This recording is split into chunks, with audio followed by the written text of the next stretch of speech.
노무현 대통령이 대통령 장학금이라는 걸 만들어줬어요. 대통령 장학금을 제가 1회로 받았는데 그때 전액 장학금 받았어요. 네. 저는 믿고 있었어요. 어떻게든지 해결될 것이다라는 거. 되게 낙천적이죠. 장학금 받지 않아도 하버드는 얼마나 좋은 학교냐면은 가족의 연소득이 8만 불 이하면은, 그러니까 약 1억 원 이하면은 학비, 식비, 기숙사비까지 전부 다 면제예요. 정말 좋은 정보죠. 근데 많은 사람들이 몰라요. 제가 군대를 대체 복무를 했거든요. 병역 특례라 그러면 군대 빠지는 거라고 생각하는 사람들이 있는데 아니에요. 그러니까 다른 형태로 복무하는 거거든요. 보통 하버드에 학부로 가면은 석사, 박사까지 전부 다 따라가면서 대학원을 마치고 영주권을 따서 군대를 피하거나 아니면 한국에 돌아와서 전문 연구 요원이라는 걸로 군대를 그냥 박사하고 나서 그냥 쉽게 할 수 있는 방법이 있어요. 그런데 다들 물어보더라고요, 저한테. 우선 집에서 강하게 물어봤죠. 왜 학부 마치자마자 와서 병역 복무를 끝내버리려고 했느냐, 나중에 더 쉽게 갈 수 있는데. 그런데 왜 그러냐고 물어보면 저는 그게 제 인생의 패스였어요. 그러니까 벤처 창업을 하기 위해서 최대한 빨리 군 복무 문제를 마치고 또 그리고 회사에서 복무하면서 어느 정도 내 실력을 쌓아가지고 업계로 나가고 싶다. 저 지금 회사 다닌 경력이 벌써 6년 차예요. 할 거 다 하고 군대 다 하고. 그러니까 이런 경력을 쌓기 위해서 여러 가지 노력들 많이 했죠. 교육봉사단체를 만들어가지고 저녁 때나 아니면은 주말에는 거기에 많이 매달렸었어요. 집에서는 또 이해가 안 돼요. 얘가 왜 이러고 다닐까? 너 이거 지금 여자 만나려고 차리는 봉사단체지. 너 술 마시고 다니면서 놀려 그러지. 폐가망신한 얘기 이런 것들을 들어가지고 저를 말리려고 노력 많이 했어요. 그런데 그 상황에서 제가 판단한 거는 아무도 이 길을 가보지 않았기 때문에 나의 멘토가 될 수 있는 사람은 없다였어요. 살아오면서 한 선택들이 왠지 모를 만한 어떤 말도 안 되는 자신감에 있어가지고 돈키호테 같은 선택들을 계속 할 수밖에 없었어요. 존경하는 나의 부모님마저도 적어도 이 상황에 있어서는 나에게 조언을 할 수 있는 것이 없다. 그리고 그 조언을 따랐을 때 내가 나중에 후회하지 않을 자신이 없다. 그런 생각을 많이 했어요.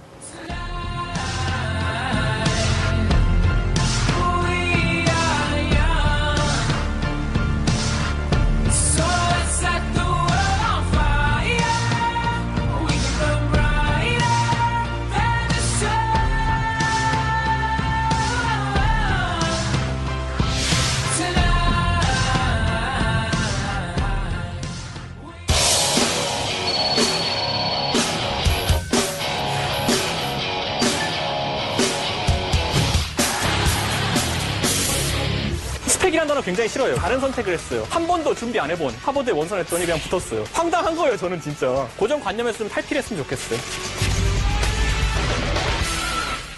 또 한 가지 질문해보고 싶은 게 있다면은 스펙이라는 게 중요한 것 같아요? 아니요. 아니에요? 네, 최인혜 씨, 왜 아니라고 생각하세요? 저는 스펙보다 경험이 더 중요하다고 생각합니다. 오, 어떤 멘토가 해준 말인가요? 요즘 들어서 많이 통용되는 말이죠. 큰 영향을 끼친다고 생각하는 분 있으세요? 네, 있으십니까? 김상원 씨. 그 현실을 보면 저희 20대들은 불확실한 그런 측면들이 많은데요. 네, 그런 점을 스펙이라는 자체가 네. 해결할 수 있다는 네. 열쇠라고 생각하고 있습니다. 제 스펙은 어때요? 정말 화려하신 것 같습니다. 그래요? 저는 근데 이거 스펙이라는 거를 항상 부정적인 어휘로 많이 사용했기 때문에 여러분이 한번 하버드생이 돼보세요. 이거 얼마나 거추장스러운 건지 라고 얘기하면 싸가지 없는 거니까. 그럼 하버드에 들어가기 위해서는 어떤 스펙이 중요할까요? 봉사활동, SAT, 그리고 에세이. 다 유학 준비 해보신 분들 같네. 네. 그런데 그것보다는 제가 생각하기 가장 중요한 거는 자기만의 경험 또는 스토리를 갖는 게 되게 중요하다고 생각해요. 지금 유학 준비하는 사람들, 고등학생들 같은 경우에 보면은 어떤 일정한 공식을 따라 하려고 하는 경우가 되게 많아요. 제 때도 그랬어요. SAT는 몇 점 이상이면 우선 원서 내볼 수 있겠네요. 이런 식으로 유학 컨설팅 업체들에서 굉장히 말을 많이 했어요. 컨설팅 업체들이 말하는 공식에 따르면 굉장히 좀 스펙이 낮은 사람이에요. 하버드 제가 어떻게 하는지 말씀드리자면은 SAT가 제가 갈 당시에는 1600점 만점이었어요. 그 당시에 제가 1440점 맞았거든요. 되게 좋은 점수 같지만은 하버드 입학생 SAT 평균 1580점이에요. 그들과 비교하면 한 150점 정도 딸려요. 그리고 저는 과학고등학교에 나왔잖아요. 과학고등학교에서 아이비리그나 아니면 뭐 좋은 대학교로 직류학 간 사람 저희 때가 거의 첫 해예요. 저희 때 이후로 다 가기 시작한 거거든요. 그 전까지는 저희는 유학 준비하는 법도 몰랐어요. 반면 외국 고등학교들은 유학반이라는 걸 만들어가지고 3년 동안 유학만 준비해서 갔어요. 그렇기 때문에 훨씬 더 체계적이고 뭔가 준비된 형태로 갔었거든요. 그들은 처음부터 스펙을 굉장히 차근차근 준비해왔어요. 1학년 때는 SAT, SAT2, 토플 뭐 이런 거 점수 다 준비해놓고 AP까지 시험까지 다 봐가지고 점수에 대한 스펙을 다 마련해놓고 2학년 때 가면은 봉사활동 전부 다 봉사활동해서 가가지고 뭐 복지관 가서 있고 3학년 때는 전부 다 에세이 잘 쓰기 위해서 전부 다 서로 읽어보고 막 에세이 열심히 정리하고 있고 선생님 이거 잘 쓴 건가요? 그래 잘 썼어 이러면 되고 그런 틀에 박힌 공식에 벗어나서 과학고생들은 아는 게 아무것도 없었기 때문에 그런데 왜 이런 결과가 나왔을까요? 지금 생각하면 에세이를 잘 썼어요 제가. 그런데 그 에세이 속에 녹아있던 거는 뭐냐면은 제 스토리예요. 에세이를 제가 2개를 썼거든요. 첫 번째 스토리가 뭐였냐면 제가 고등학교 2학년 때 서울학고등학교의 학생회 부회장이었어요. 우리 학교가 공립학교예요. 그래서 굉장히 나라 지원이 많을 것 같지만은 제가 2002년도에 다닐 때 컴퓨터 같은 게 노후돼가지고 8년 된 컴퓨터를 갖고 프로그래밍하고 이랬었어요. 저는 전산 프로그래밍을 많이 했기 때문에 8년 된 컴퓨터로 프로그래밍 한다는 것 자체를 이해할 수가 없었어요. 창 3개 띄우면 뻗고. 그래서 컴퓨터를 어떻게든 교체해야겠다는 목적의식이 있었는데 그래서 컴퓨터 후원을 받을 곳이 없을까 싹 살펴봤는데 고등학생이 도대체 무슨 힘이 있어가지고 후원을 끌어오겠어요. 그래가지고 생각만 하고 있었는데 어느 날 신문을 딱 보니까 그 당시에 우리나라에 굉장히 국제적인 스포츠 이벤트가 하나 있었어요. 뭐가 있을까요? 혹시 맞추시는 분 대단한 거예요. 오, 맞췄어요. 부산 아시안 게임 있었어요. 네. 부산 아시안 게임 때 우리나라의 에스모 전자에서 최신형 컴퓨터들 홍보하는 홍보관 같은 게 있었어요. 그래서 제가 그 회사의 홍보팀에 전화해가지고 거기서 썼던 컴퓨터들 좀 보내줄 수 있겠냐고 이렇게 얘기했었어요. 그런 국제적인 규모 행사에서는 최고 좋은 컴퓨터들 갖다 놓잖아요. 자기 홍보하기 위해서. 그런데 얼마 후에 학교에 연락이 왔어요. 아, 니네 학생회 부회장이라는 애가 컴퓨터를 좀 보내달라고 하는데 이게 맞는 거냐 그랬더니 바로 저는 학생회 담당 선생님한테 끌려갔죠. 야, 우리 학교가 거지 학교냐. 야, 이런 거 이렇게 얘기하고 다니면 되냐. 야, 이거 어차피 주지도 않을 건데 괜히 우리 거지 학교 같은 티 내면 안 되지 않느냐. 이렇게 얘기했거든요. 그런데 컴퓨터가 왔어요. 열대가 왔어요. 요즘 중학생들한테 모니터 그리라 그러면 LCD 모니터를 그리거든요. 그 당시에 모니터 그리라 그러면은 네모난 걸 그려요. 이렇게 상자같이 생긴 거를. 예, 엄청 큰 모니터. 그 당시에 2002년에 17인치 LCD 모니터를 10개 같이 보내준 거예요. 그 당시에 그들이 갖고 있는 최신형. 가격 계산해보니까 컴퓨터랑 LCD 합쳐가지고 한 대 한 250 이 정도 되는 걸 보내준 거예요. 전화 한 통으로 2,500만 원어치 협찬을 끌어낸 거죠. 지금 제가 생각해봐도 말이 안 되는 거예요. 그러니까. 이걸 어떻게 남한테 따라하라 그래요, 이거를. 이거 잘못해서 잘못 퍼지면 대한민국의 모든 고등학생들이 전부 다 거기 홍보팀에 전화하고 있을 텐데. 우리나라의 특성상. 이런 것들이 인정을 많이 받았던 거죠, 하버드에서. 그리고 두 번째 에세이 얘기는 뭐였냐면은 후진타오가 누군지 아시죠?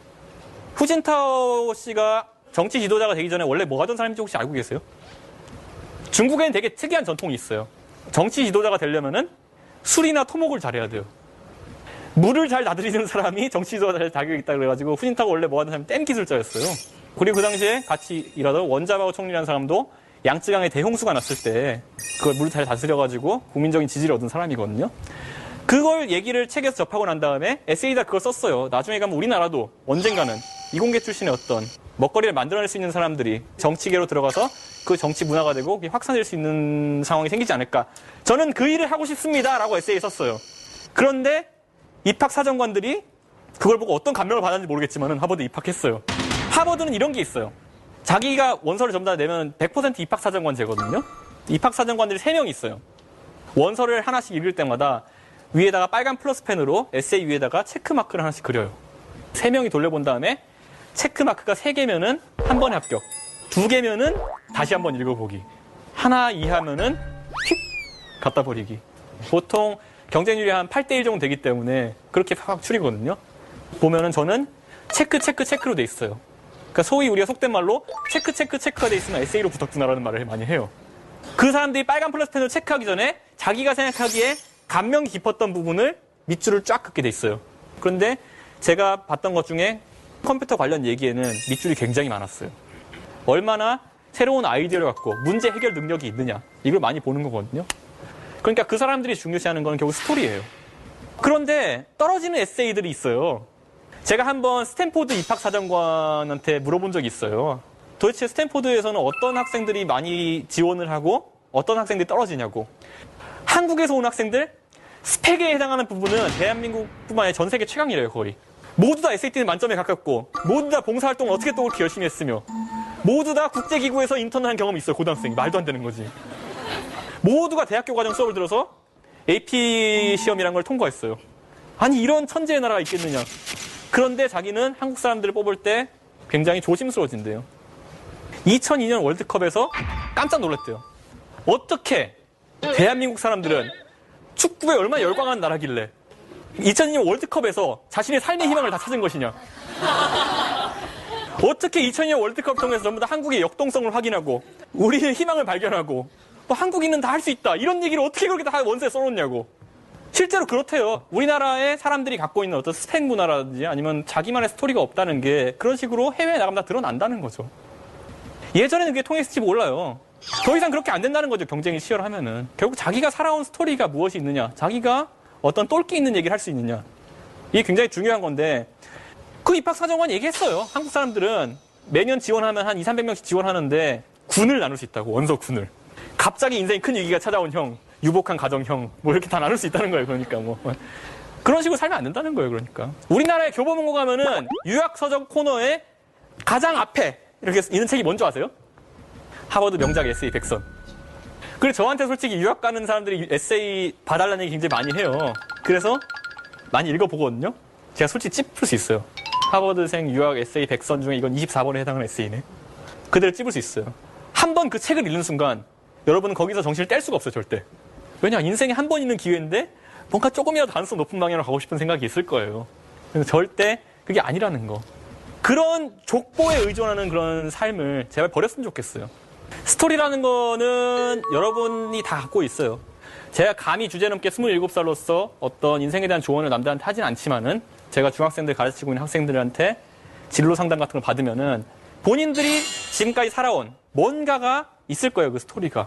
그걸 찾아내는 과정이 중요한 거지 절대 그걸 만들려고 노력하지 않을 것이며 그리고 남의 것을 특히 모방하려고 하면 안 된다. 이게 굉장히 제가 애들한테 많이 던지는 메시지였거든요.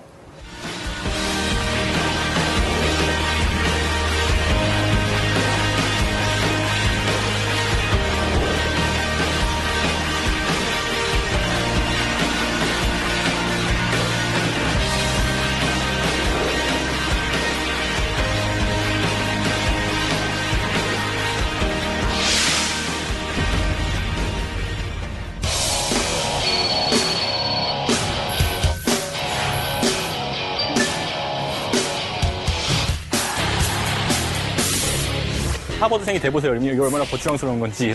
하버드는 4년 다니고 남는 게 뭐였냐면은 이거는 하버드 다닌 후배들 잘 모르는 건데 그 말 들은 뒤부터 완전 생각이 또 한번 팍 바뀌었죠. 여러분은 거기서 정신을 뗄 수가 없어요. 절대. 인터넷에 하버드 검색하면 가장 많이 나온 사진이 뭔지 아세요? 새벽 4시에 하버드. 그 사진이 찍힌 시점은 어느 시점이냐. 이준석이 대학교 2학년이던 시점에. 그 시점에 이준석은 뭐 하고 있었냐? 바로 그 사진기 뒤에 있었어요. 네. 그 시간은 새벽 4시냐? 아니에요. 새벽 4시에 하버드 도서관은 문을 열지 않아요. 네. 하버드 도서관은 10시만 되면 다 비어요. 왜냐하면 도서관 사설 퇴근시켜야 되니까. 그래서 저 사진을 보면 더 가관인 게 뭐냐면 저 밑에 사람들이 하버드에 대해 갖고 있는 기대치가 다 밑에 글로 달리기 시작하더라고요. 하버드생들이 하는 뭐 30가지 조언? 지금 잠을 자면 꿈을 꾸지만 지금 공부하면 꿈을 이룬다.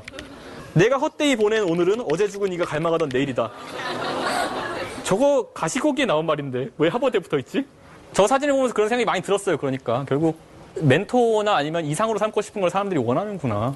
저 사진은 지금 우리나라 시험기간 풍경이랑 좀 비슷하긴 한데 하버드는 벼락치기를 할 수가 없는 곳이에요. 그리고 어떤 경쟁이라는 것이 우리나라에서 인식하는 경쟁이 많이 다르거든요.